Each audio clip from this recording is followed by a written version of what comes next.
Amén. Que el Señor bendiga a nuestra hermana de bien.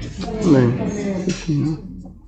Bien, hermanos, seguimos con nuestra serie relacionada con la iglesia, pertenencia y carácter, que nos habla acerca de los compromisos que tenemos en la iglesia y cómo el Señor también demanda de nosotros, de aquellos que han confesado a Jesús como su Señor, que tengan este carácter de Cristo, esta entrega, este servicio. Y hoy me ha tocado un tema relacionado con el discipulado. Y es un tema importante, porque si hay un llamado que el Señor ha hecho a su iglesia, es hacer discípulos. ¿Ya? Y yo podría partir este sermón diciéndole que las obligaciones de un discípulo son, no sé, llegar a la hora, venir a la iglesia, congregarse, servir, buscar la santidad, ser íntegros en todo lo que hacemos, ¿cierto? En nuestro servicio, en nuestro tiempo, en nuestras finanzas con el Señor. La palabra íntegro es que no nos falta nada, ¿cierto? Yo podría partir diciendo eso, pero eso, y aunque eso está bien, son cosas que tenemos que hacer, son cosas que el Señor nos ha llamado a hacer. Pero, como dijo alguien, antes de hacer cosas, el discípulo debe ser algo. El Señor nos llamó a hacer. Y para poder hacer cosas, nosotros primero tenemos que ser discípulos. Y en ese entendido es que he pensado, he reflexionado en una historia que es importante, ¿ya?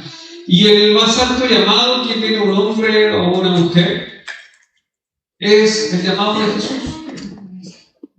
Ahí la palabra llamado es la palabra vocación.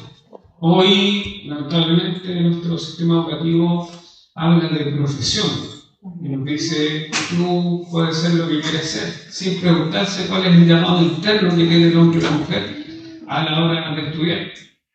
Razón de ello es que tenemos profesionales frustrados, ciertas personas que hacen mal su trabajo, etcétera, etcétera, etcétera. Pero la palabra vocación, la palabra llamado es más importante y es la palabra que principalmente ocupa Jesús para llamarnos. Hermanos, es un llamado importante que nosotros podemos tener y que supera cualquier otro llamado a ser, incluso el llamado al ministerio, el llamado a una carrera profesional, el llamado de un presidente para ocupar cierto cargo, el llamado a realizar nuestras actividades. El llamado más alto es el llamado a ser discípulo. Bueno, ese privilegio no se compra, no se adquiere por medio de inteligencia. Ese llamado es un llamado por gracia. Y en una sociedad que tiende a ser materialista, en el sentido de que nosotros apreciamos las cosas que podemos palpar, las cosas que podemos tocar, nosotros como discípulos nos olvidamos de ese llamado. Frecuentemente lo olvidamos. Y olvidamos de dónde es que el Señor nos rescató. Olvidamos cuál es la misión que el Señor nos ha llamado. Y pensamos que el Señor solo nos ha llamado a venir el domingo, a vestirnos bien para venir el domingo, a comportarnos de manera decente, a comportarnos bien en nuestras casas y asistir, ¿cierto?, con relativa frecuencia a la iglesia. Pero la verdad es que, hermanos, el llamado del Señor no es ese. El llamado del Señor es un llamado a seguirlo y a morir a nuestras vidas. Y ese es el llamado que yo hoy quiero hacer. ¿Y por qué elegí esta historia? Que está ahí en Marcos capítulo 5. El llamado de un hombre endemoniado. Y nosotros podríamos decir, ok, esta historia es demasiado extrema, pero si somos honestos, de alguna u otra manera todos, antes de venir al Señor, éramos endemoniados. Todos, antes de conocer al Señor, estábamos poseídos y dominados por Satanás. Quizá no llegamos a ese extremo de estar desnudos, de vivir en un sepulcro o en un cementerio, en un lugar inmundo, de vivir apartados de la sociedad, apartados de nuestra familia, de no tener ni siquiera un nombre, de perder toda dignidad. Pero sí, era Satanás nuestro amo. Y era Satanás quien nos había esclavizado. Hermanos, necesitamos recordar esto porque nuestro corazón es un corazón legalista que está en recuperación. Y un corazón legalista no es un corazón que olvida de dónde ha sido sacado. Y como olvidamos de dónde hemos sido sacados, entonces empezamos a vivir por las obras y empezamos a pensar que lo que somos es lo que hacemos y olvidamos quiénes somos y cómo el Señor nos ha llamado. Hermano, si hay algo que yo pidiera y ruego al Señor, y oramos por cada uno de ustedes, es que el Señor les recuerde, y no recuerde, me recuerde, ¿cierto? Hoy refresque ese recuerdo importante que nunca olvide de dónde me sacó el Señor. Bien, leamos la palabra del Señor. Ahí en Marcos, capítulo 5, del verso 1 al verso 20. Dice así su palabra. Vinieron al otro lado del mar, a la región de los Gadarenos. Y cuando salió él de la barca, enseguida vino a su encuentro de los sepulcros un hombre con un espíritu inmundo, que tenía su morada o su habitación en los sepulcros, y nadie podía atarle ni aun con cadenas, porque muchas veces había sido atado con grillos y cadenas, pero las cadenas habían sido hechas pedazos por él y desmenuzados los grilletes, y nadie le podía dominar.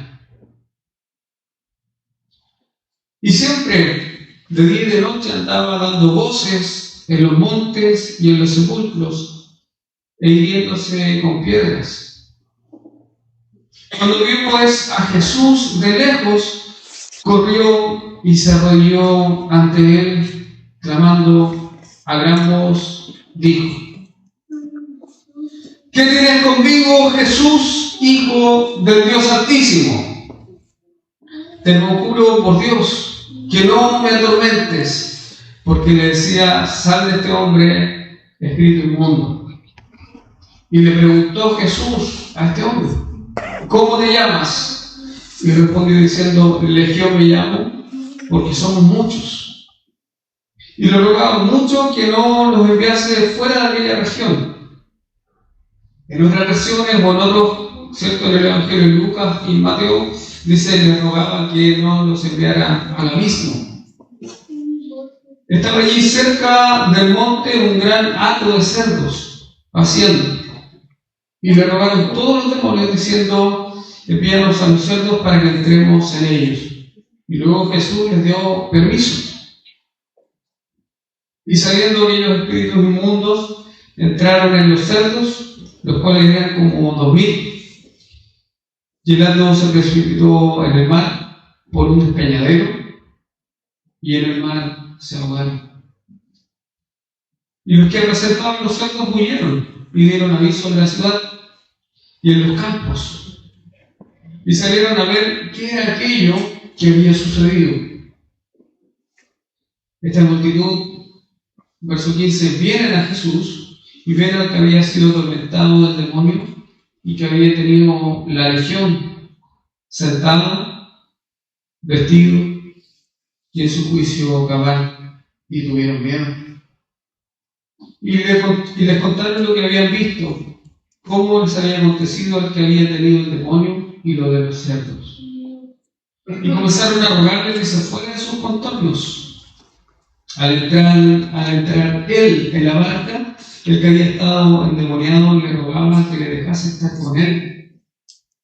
Pero Jesús no se lo permitió, sino que le dijo: vete a tu casa, a los tuyos, y cuán grandes cosas el Señor ha hecho contigo y cómo ha tenido misericordia de ti. Amén. Y se fue y comenzó a publicar en Decápolis cuán grandes cosas había hecho Jesús con él, y todos se maravillaban. Amén. Señor, ayúdanos a poder entender tu palabra y a poder entender que un día nosotros estábamos así, poseídos de demonios, éramos esclavos de Satanás, pero tú, con tu palabra, viniste a nuestras vidas y bastó una palabra tuya para liberarnos. Y hoy, Señor, somos esclavos tuyos por amor y hemos sido hechos discípulos. Tú, Señor, nos has llamado a ser discípulos. Amén.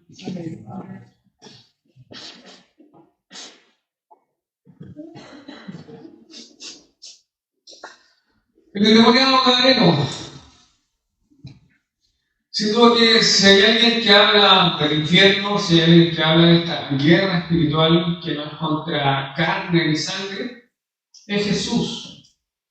Y la Biblia, la palabra del Señor nos habla de esto. ¿Cuál es el contexto? ¿Qué es lo que está ocurriendo en esta historia? Jesús y sus discípulos vienen en esta barca y han pasado por la tempestad, que usted también recuerda. La tempestad que Jesús calmó. En la antigüedad se pensaba que los demonios también habitaban en el mar, en las aguas, en las profundidades. De ahí que no sea coincidencia que los cerdos finalmente terminen en el mar de Galilea o en el lago de Genesaret para el apóstol, para Lucas. Eso es lo que va ocurriendo antes de la tempestad. Cómo estas fuerzas de la naturaleza son dominadas por este Señor del cielo y de la tierra. Entonces ellos llegan en este ministerio de Jesús, ahí por toda la Galilea, y llegan a este lugar. No se sabe si eran judíos, algunos dicen que sí, otros dicen que no, probablemente porque criaban cerdos, y nosotros sabemos que los cerdos no es algo que coman los judíos. Y tenemos a este hombre, y Jesús no hace más que poner su pie en esa playa, así como Jesús desembarca en la playa de nuestras vidas para poder liberarnos. Jesús no hace más que eso, y este hombre endemoniado, que vive en un lugar inmundo, que está desnudo, que está desesperado, que está angustiado, afligido y gobernado por Satanás, este hombre poseído de demonios, este hombre apartado de toda la sociedad, viene a Jesús. Dice aquí que cuando salió de la barca, enseguida vino a su encuentro de los sepulcros un hombre con un espíritu inmundo que tenía su morada en los sepulcros y nadie podía atarle ni aun con cadenas, porque muchas veces había sido atado con grillos y cadenas y nadie había podido con él. El pasaje nos muestra que este hombre poseído había sido apartado de la sociedad, vivía en un lugar inmundo. Recordemos que la ley ceremonial, ¿cierto? Ahí el Levítico nos habla de que la muerte o el tocar un muerto es sinónimo de impureza ritual. Pero a Jesús no le interesa nada de eso. Y quizás lo más glorioso de esta historia es que Jesús va a ese lugar precisamente a encontrarse con este hombre que no tenía muerte. Jesús va a encontrarse con ese hombre que necesitaba salvación, así como él se desvía por Samaria para conversar con una sola mujer. Y eso nos muestra primero que Jesús, en su llamado a nosotros para ser discípulos, Él se detiene. Y Él va precisamente no a salvar una masa de gente, sino que Él se detiene en tu puerta, Él se detiene en mi puerta para poder rescatarnos, para poder liberarnos, para sacarnos de la esclavitud que Satanás nos tenía. Hablemos de este hombre. ¿Qué piensan ustedes de este hombre que está desnudo? De este hombre que se hiere, se autolesiona, se automutila en esos sepulcros. ¿Cuál era la desesperación de este hombre? Conversábamos con nuestro hermano ahí en el grupo donde nuestro hermano Humberto y nuestra hermana Luisa, y hablábamos de este pasaje en parte. Y los hermanos decían, pienso en la depresión que tenía ese hombre, pienso en la soledad que tenía ese hombre, en la desesperación, en la angustia, en el temor. Todas las emociones que a nosotros nos trajeron a Jesús. Todas las emociones que nosotros teníamos cuando no conocíamos al Señor. Y yo recuerdo mi vida pasada y recuerdo estar desesperado, angustiado, triste. Y en algunas ocasiones el Señor me ha permitido sentir esa tristeza de las personas que no conocen al Señor. Hermano, y es una tristeza amarga. Porque sin duda tenemos tristeza al lado del Señor, pero es una tristeza que ya no es como la que teníamos antes. No sé si usted ha hecho ese ejercicio. Hermano, la tristeza del mundo es una tristeza amarga, una tristeza que termina afligiéndonos e hiriéndonos. Pero la tristeza que tenemos de este lado del Señor es una tristeza distinta. Es una tristeza donde podemos llorar, podemos entristecernos, podemos angustiarnos, pero el Señor está ahí para consolarnos. Así como Él consoló tantas veces al apóstol Pablo, en esa soledad ahí, como vemos en la segunda carta de Timoteo. Entonces tenemos a este hombre que está completamente afligido. Además, los psicólogos hablan a propósito de adolescentes que se autolesionan, que se cortan los brazos, que es una forma de escape a esas angustias. No sé si usted ha visto adolescentes con los brazos cortados, o personas que se han dañado, que se han lesionado. Recientemente en nuestro vecindario una persona se quitó la vida por la droga, por la aflicción, por la soledad. ¿Cuántas cosas ocurren cuando el Señor no está? Satanás, hermano, no debe ser olvidado por nosotros. Tenemos una lucha contra Satanás. Y Satanás tiene todo un ejército que trabaja para poder hacer debilitar nuestra fe. Un autor, C.S. Lewis, en su libro Cartas del Diablo a su sobrino, cuenta cómo Satanás trabaja para poder debilitar la fe de quienes han creído en el Señor. Y este autor dice en este libro cómo debilita la fe Satanás.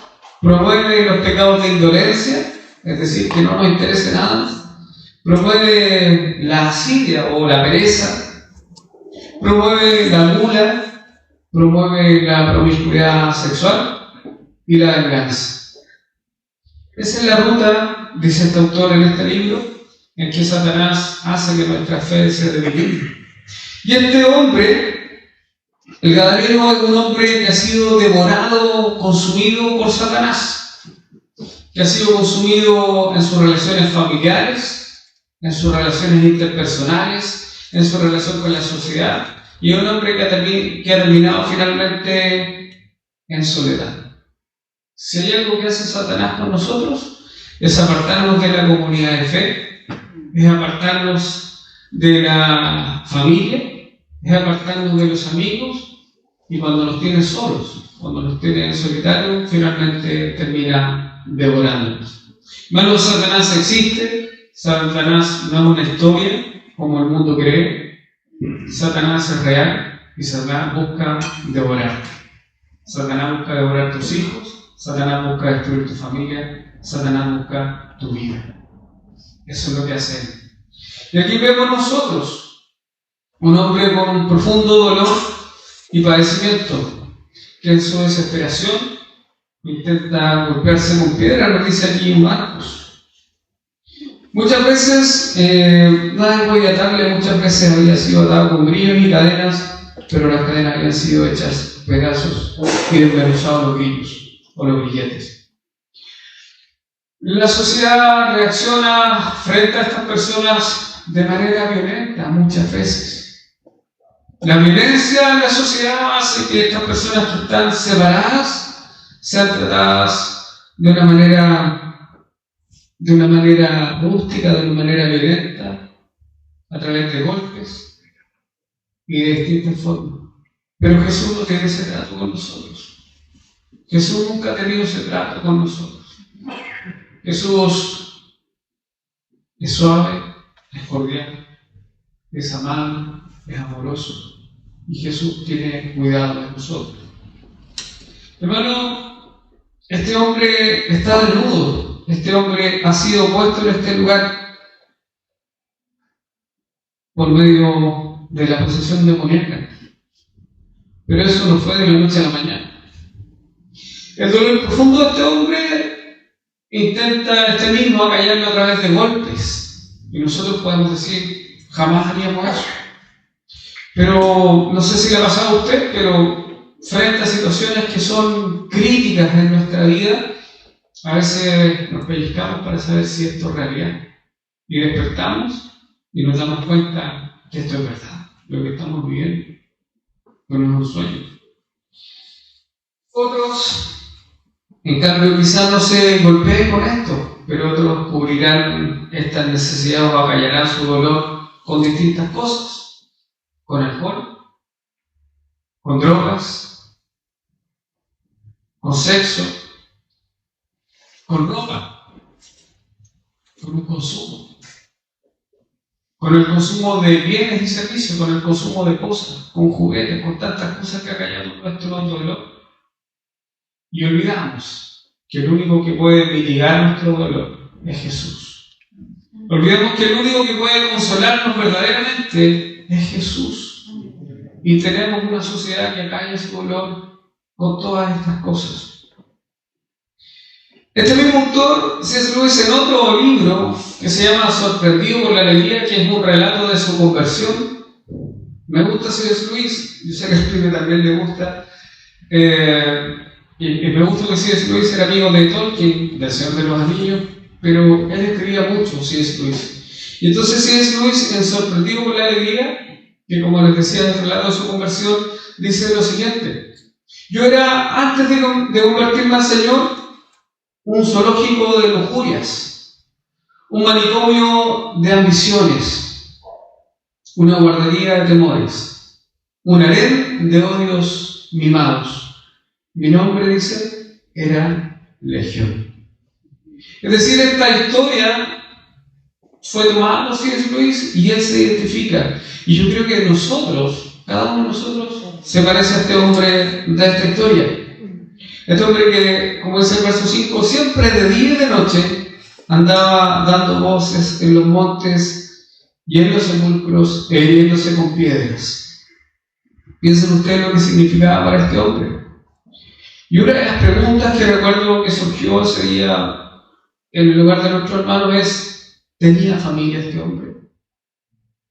¿Tenía familia? Porque hasta aquí el texto no nos dice si tenía familia. Este pasaje, ¿cierto?, nos muestra que es un hombre atormentado. Verso 6. Cuando vio, pues, a Jesús de lejos, corrió y se arrodilló ante él. Y clamando a gran voz dijo: ¿Quién eres conmigo, Jesús, Hijo del Dios Altísimo? Te conjuro por Dios que no me atormentes. Piensen ustedes lo patrudo que es el diablo, que atormentando al hombre para reducirlo a esa condición, este mismo pide que no sea atormentado. Imagínense lo que es eso. Este hombre que ha sido reducido a una bestia, a un animal, alguien que está fuera de la sociedad, ¿cierto?, por medio de Satanás. Este hombre que ha sido reducido ahora, aquel que lo redujo, aquel que lo esclavizó, está pidiendo misericordia. Así de Así de malo, así de malvado es Satanás, es nuestro enemigo. Este hombre devorado por Satanás, ahora es puesto delante de Jesús. Entonces este demonio empieza a hablar y dice que espera que no le echen de esa región. En otro evangelio dice que espera, ¿cierto?, que no lo envíe al abismo. Entonces, lo que quiero transmitirle aquí es que nosotros olvidamos que el infierno no existe y que es real. Y que hasta los demonios temen ir al infierno. Hasta los demonios temen ir al lugar de condenación eterna. ¿Cuánto más los hombres que piensan que el infierno no existe? Que piensan que esta es la única vida que hay. Hermanos, tenemos un llamado como discípulos a anunciar que el infierno es real, que el infierno existe y que el infierno es un lugar tan tormentoso al cual, si no nos convertimos, podemos ir a parar. Este demonio viene delante de Jesús y ruega, este mismo que había dominado al hombre. Entonces, lo que nosotros vemos aquí es que Jesús es quien puede dominar a este hombre. Jesús es quien puede liberar a este hombre. No los hombres, no su fuerza, no sus medios, sino que la única forma en que este hombre es liberado es por medio de la palabra y poder de Jesús. Este es lo único que puede hacer. Y nosotros tenemos lucha no contra carne y sangre, sino contra principados. Y este endemoniado poseído va a ser liberado. Jesús sabe y conoce a Satanás. En Lucas 10, 18, él dice que él vio cuando Satanás fue expulsado del cielo. Jesús sabe quién está dentro. Jesús también ha transmitido a la iglesia esta autoridad para liberar a los hombres del dominio de Satanás. Y es por eso que nosotros no podemos olvidar cuál es nuestra misión. Nuestra misión es predicar el Evangelio y por medio de la verdad de Jesús liberar a hombres y mujeres que están poseídos por Satanás, llenos de Satanás. Esa es nuestra misión y nosotros tenemos esa autoridad. Estos demonios reconocen a Jesús y, como decía Felipe en el estudio del miércoles, los demonios incluso a veces tienen una fe mucho más robusta que la de los creyentes. Santiago 2.19 dice que los demonios tiemblan ante Jesús. Los demonios creen. Y pensaba yo, los demonios creen, pero no hacen obras. Y nosotros deberíamos hacer obras y creer. Así que es importante reflexionar de esa manera. Ellos ruegan no ser enviados al abismo. Y entonces en este pasaje, como les decía, esta posesión que va a ser eliminada de este hombre, nos vemos a Jesús gritando y alterando, ¿cierto? Gritando como el mismo demonio, sino que vemos a Jesús en calma, en quietud, pero con autoridad. Y nosotros hemos sido testigos de caricaturas, ¿cierto?, de personas que supuestamente liberan a otros. Y hacen gran extremismo para que vemos a Jesús en calma, pero con autoridad, diciéndole al demonio que salga del hombre. ¿Cómo te llamas? Respondió, Legión me llamo porque somos muchos. Algunos dicen que una legión es una compañía de soldados entre 5.600 y 6.000 soldados. Pero en realidad lo que dicen otros es que es una respuesta evasiva del demonio frente a la pregunta de Jesús. Porque somos muchos, y le rogaron todos los demonios diciendo, envíanos a los cerdos para que entremos en ellos. Y luego Jesús, con esa autoridad que tiene, les dio permiso. Y saliendo aquellos espíritus inmundos, entraron en los cerdos, que eran como 2.000, y estos cerdos se precipitaron al mar. Eso nos muestra en parte que lo que toca a Satanás termina destruido. Esos demonios estaban en el hombre y lo habían destruido. Ahora se fueron a los cerdos y terminaron destruidos. Satanás ha venido para destruir, para matar y para atormentar. Verso 14. Aquí entra otra situación en la escena, que son la multitud que está viendo esta escena. Dice: y los que representaban los cerdos huyeron y dieron aviso a la ciudad y en los campos, y salieron a ver qué era aquello que había sucedido. ¿Cuál será la noticia que ellos habían dado? Mire, vino un hombre, y aquel que nosotros no podíamos matar, que no podíamos hacer nada, lo calmó y ahora está quieto, ahora está tranquilo, ahora está calmado. Pero también vimos toda esta escena, cómo estos demonios salieron y estos cerdos se volvieron locos y terminaron cayendo al mar. Algunos han dicho que es como una obra de teatro lo que está haciendo Jesús, una predicación lo más ilustrativa posible. Él está poniendo, nos está mostrando gráficamente cómo es que Él viene a liberar a los hombres y cuál es la lucha espiritual que tiene con el reino de las tinieblas. Huyen de Jesús estos hombres, huyen del lugar, van a contar, viene la multitud y vienen a Jesús y ven al que había sido atormentado del demonio, verso 15, y que había tenido la legión, sentado, vestido y en su juicio cabal, y tuvieron miedo. Estos mismos hombres que habían tenido el valor de atar a este hombre endemoniado, ahora tienen miedo de que este ex hombre endemoniado esté sentado, esté en su cabal juicio. Y lo que me gusta es porque hablaba de esta idea de un discípulo con este pasaje, es que este hombre endemoniado, poseído, ahora toma una actitud distinta. Una actitud de un discípulo, una actitud de alguien que está sentado al lado de su maestro, vestido. Ya no está desnudo, él está vestido, él está en su juicio cabal, así como el hijo pródigo que un día, volviendo en sí, al lado de la comida de los cerdos, dijo: estoy perdiendo mi tiempo aquí, estoy pasando hambre, volveré a mi padre, iré y diré: Padre, he pecado contra el cielo y contra ti, no soy digno de ser llamado tu hijo. Entonces este volver en sí es lo que vemos aquí en este hombre que había sido endemoniado, que había sido atormentado. Esta es la escena. En este hombre, Jesús, y ven al endemoniado o ex endemoniado sentado como un discípulo al lado de Jesús. Vamos a hacer nuestra actitud que deberíamos tener. Nosotros que hemos sido liberados, que hemos sido rescatados, que hemos sido salvados, que hemos sido amados, deberíamos tener esta actitud.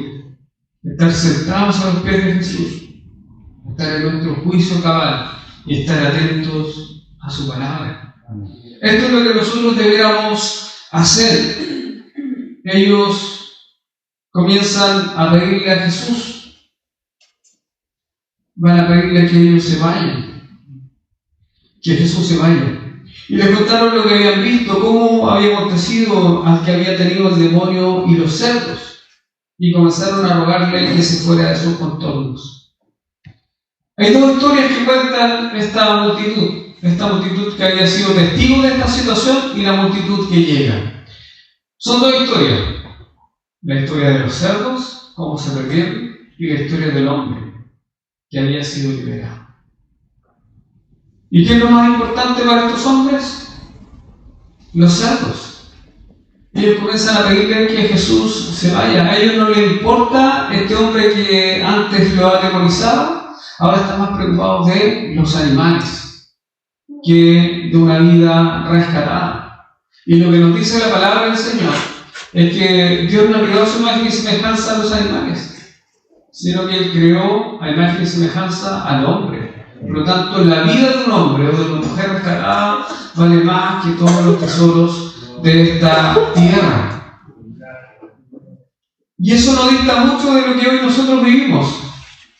Vivimos en una comunidad o en una sociedad que ama y que privilegia el amor por los animales por sobre las personas. Y la Escritura establece las prioridades. Están primero las personas y después los animales. Pero también nos llama a cuidar a los animales. Tenemos un movimiento ideológico, ¿cierto?, denominado animalismo, donde incluso se compara la lucha por los derechos de los animales con la lucha que en el siglo XIX se dio a propósito de la esclavitud de las personas. No es comparable esa lucha. Pero también la Escritura nos manda a cuidar a los animales, pero no sobreprotegerlos. Reflexioné hace unos días y sin duda que los animales han sido creados para que nosotros los cuidemos, los disfrutemos, y han sido también parte de un acompañamiento que el Señor nos ha dado. ¿Y por qué viven poco los animales? Quizá probablemente si vivieran más que nosotros, ni siquiera nos casaríamos, nos quedaríamos con los animales, con las mascotas. Y no cumpliríamos el mandato que el Señor nos ha mandado a llenar la tierra. ¿Para qué quiero una persona al lado que me desafíe, ¿cierto?, en el matrimonio, si tengo un animal que no me complica, no me cuestiona y lo puedo controlar? Parte de lo mismo que nosotros tenemos. Pero también la Escritura nos manda y nos llama a cuidar de los animales, sin caer en la idolatría. Proverbios 12:10 nos dice que el justo cuida de la vida de su bestia, pero el de corazón malvado es cruel. Otra versión de ese mismo proverbio en la que te dice: los justos cuidan de sus animales, pero los perversos siempre son crueles. Entonces la Escritura establece un balance, pero aquí esta multitud que estaba poseída, en realidad más que el ex endemoniado, les interesa más los animales que este hombre que ha sido restaurado. Y al final hay dos peticiones y dos respuestas distintas de esta multitud y de este hombre. Al final de este pasaje, estas dos peticiones o ruegos, que son de la misma intensidad, en la misma manera, son respondidas sí y a la otra no. Hermanos míos, a veces que Dios diga sí a algo va a significar nuestra destrucción. Como hacía un autor, si hay algo que a veces es peligroso, es que al hombre se le concedan todos los anhelos de su corazón. Ahí está la historia o la fábula del rey Midas. Pero cuando pensamos que ese sí viene de parte de Dios, terminamos por destruirnos. Y muchas veces que Dios nos diga no a distintas cosas, es salvación para nosotros. Así que nuestro corazón esté atento y sea sabio cuando Dios nos dice que sí a algunas cosas y que Dios nos dice no a otras. ¿A quién le dijo sí en la Escritura? Por ejemplo, al rey insensato Dios le permitió acrecentar sus ganancias, sus graneros, pero terminó siendo la destrucción de su alma. Ese es un sí peligroso que termina destruyéndonos. A veces la perdición de un hombre, como le decía, es precisamente que Dios nos permita que todos los anhelos de nuestro corazón sean satisfechos. Porque nuestro corazón, hermanos, es engañoso más que todas las cosas. ¿Cuál es la petición de la multitud? Que Jesús se vaya de ese lugar. Es como si nosotros viniera Jesús aquí, restaurar una vida y nosotros le dijéramos: Jesús, nos incomodas, no queremos estar contigo ni cerca tuyo, por favor ándate. Y Jesús dijera: ok, me voy. Eso es la perdición para nosotros. Es la perdición para nosotros que Jesús nos diga así: ok, me voy. ¿Cuál es la petición que Jesús negó? La petición de este hombre que había sido salvado. Al entrar él en la barca, el que había estado endemoniado le rogaba que le dejase estar con él, ¿Qué petición más noble de este hombre que había sido atormentado? Y es la petición que nosotros debemos contestar. Queremos estar al lado de Jesús. Queremos estar contigo. Queremos aprender de ti. Queremos verte. Queremos aprender a caminar como tú caminas. Queremos vivir como tú vives. Es una petición buena. Pero Jesús niega esta petición. Y Jesús la niega porque tiene sus razones. Jesús decide responder a la multitud y salir de ese lugar. Y Jesús ahora se enfoca en este discípulo que ha sido cambiado, ha sido transformado, que ha sido incorporado de nuevo a la vida. Este discípulo que está sentado como María, ¿cierto?, la amiga de Jesús, como la mujer samaritana. Este discípulo le dice que no. Este discípulo que le ruega seguir con él. Jesús no le permite, sino que le dijo: vete a tu casa, a los de tu familia y diles todo lo que el Señor ha hecho por ti y cómo ha tenido misericordia de ti. Al comienzo de la historia no teníamos claridad si este hombre tenía familia. Al comienzo de la historia no teníamos claridad de cómo este hombre llegó a estar en este lugar y en esta condición. Pero Jesús conoce su vida. Así como Jesús conoce tu vida, así como Jesús conoce mi vida. Y Jesús sabe que cuando alguien se convierte, cuando alguien es transformado, Él comienza a restaurar su vida, su familia, su entorno, su comunidad, hasta hacerlo alguien útil a la sociedad y al Evangelio. Este hombre que no tenía nada, ni siquiera ropa, hermanos, este hombre ahora tiene ropa. Ahora tiene un propósito en su vida, ahora ha sido incorporado a su familia y ahora forma parte de una comunidad. Así es como restaura Jesús nuestra vida. Así es como Jesús restauró tu vida y mi vida. Nosotros pensaremos que somos muy decentes porque no estábamos desnudos cuando el Señor nos llamó. Porque no estábamos endemoniados cuando el Señor nos llamó. ¿No saben qué? Si tú lees Apocalipsis, la iglesia de la Odisea, que tenía una economía buena, Jesús les dice que ellos estaban desnudos. Jesús les dice que su dinero no valía nada, que su decencia no valía nada, y que lo único que valía era que ellos se vistieran de Jesús. Así estábamos tú y yo, hermanos. Por eso que no puedes olvidar ¿de dónde te sacó el Señor? El Señor es quien ha restaurado tu familia, quien te ha enseñado cómo debes conducirte en tu familia. El Señor es quien te ha enseñado cómo debes conducirte en tu economía. El Señor es quien te ha enseñado a ser un vecino cristiano. El Señor es quien te ha enseñado a cómo debes mirar a Jesús. El Señor es quien te recuerda hoy que tú, al igual que ese hombre, y yo, al igual que ese hombre, estábamos poseídos, estábamos esclavos del pecado y esclavos de Satanás. Puede que tuviéramos 7 demonios como María, o una legión como este gadareno, pero tú y yo éramos endemoniados y poseídos por Satanás. Y Jesús vino y nos libertó. Es por eso que este discípulo, lejos de decir no, voy a rechazar la orden que me da Jesús, este discípulo ahora está sentado, que aprende de este Señor, este discípulo obedece, se compromete. Este discípulo ahora tiene una familia, tiene una comunidad a la cual servir y tiene un propósito y una misión.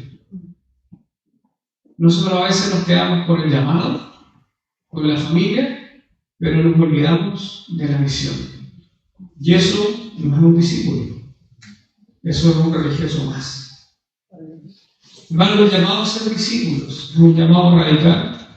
Pero si hay algo que mueve a ser discípulo, no es que tú vengas aquí el domingo o te comportes decentemente para no ir al infierno.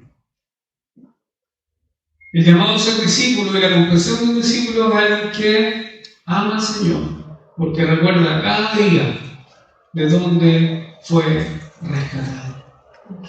¿Quién fue el que lo rescató? ¿Quién fue el que le dio sentido y propósito a su vida? No si el día de mañana este gobierno se cayera, si el día de mañana se iniciara la tercera guerra mundial, si el día de mañana se terminara todo lo que nosotros vemos y tocamos, seguimos teniendo propósito, porque Jesús sigue estando ahí firme, sigue reinando el Señor.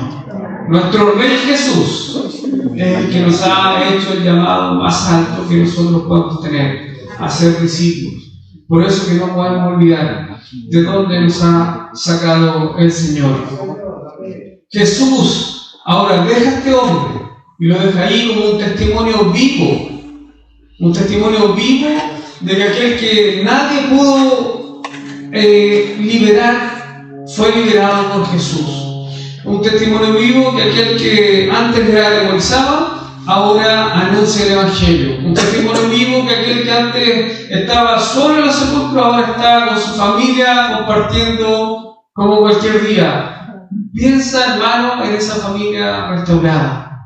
Piensa en esa tarde y en esos días que siguieron, como este hombre que había estado poseído ahora estaba sentado a la mesa. Así es Jesús. Nos hace partícipes y nos invita a su mesa para poder estar con Él, para poder hablar de lo que Él ha hecho con nosotros. Este hombre ha sido objeto de la misericordia de Jesús. Y saben más, quizás una de las cosas gloriosas y maravillosas es que Jesús solo fue a ese lugar para rescatar a ese hombre. Jesús solo fue a ese lugar después de una tormenta con discípulos atemorizados. Solo fue a ese lugar para cambiar la vida de ese hombre. Y ese hombre finalmente se transformó en algo que es el llamado más alto, como les decía al principio, en un discípulo del Señor. Mas Jesús no se lo permitió, sino que le dijo: vete a tu casa y a los tuyos y cuéntales cuán grandes cosas ha hecho el Señor contigo y cómo ha tenido misericordia de ti. ¿Qué es lo que hace este hombre, este discípulo? Se fue a su casa probablemente, y después se transformó en un evangelista en potencia y comenzó a publicar en Decápolis, en estas 10 ciudades. Cuán grandes cosas había hecho Jesús con él. Y aquí hay un punto y coma. Dice, y todos se maravillaban. Ya no está hablando de la multitud que lo rechaza, sino que está hablando de una multitud que escucha el mensaje del Evangelio y que se maravilla, porque este hombre que había sido muerto, ha sido vuelto a la vida. Este hombre que había sido poseído por demonios ahora está en su juicio cabal. Este hombre que estaba sin familia ahora está con familia. Este hombre que puede ser tú o puedo ser yo. El Señor nos ha restaurado, hermanos. Ya para finalizar, hermanos, en las aplicaciones, el encuentro con Jesús lo hace de nuevo, completamente humano, le otorga dignidad. Esa dignidad que es una palabra tan manoseada en nuestra cultura. Esa dignidad solo puede dártela Jesús.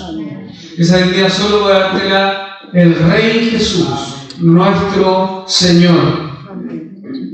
Como el autor dice, si nos reconocemos en este hombre torturado, podemos ver que la liberación no solo la necesitan los rabiosos y lunáticos. El poder del Evangelio es también para nosotros.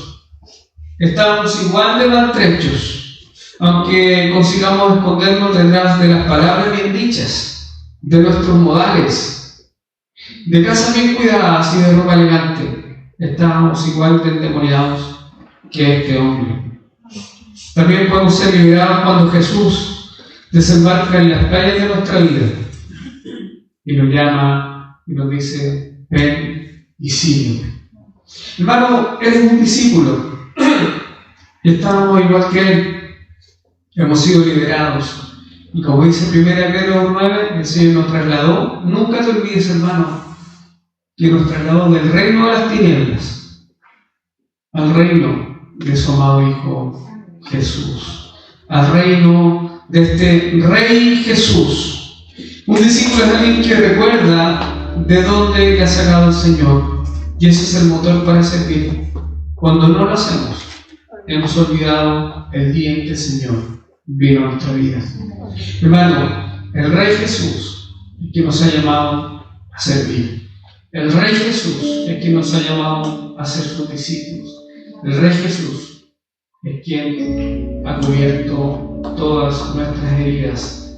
Un discípulo que adora es uno que mantiene vivo el recuerdo de su pasado.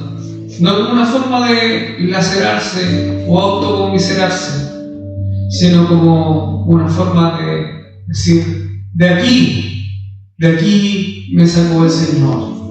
Y como dice el salmista, Él te sacó del lodo cenagoso y puso tus pies sobre peña y puso en tu boca un canto nuevo.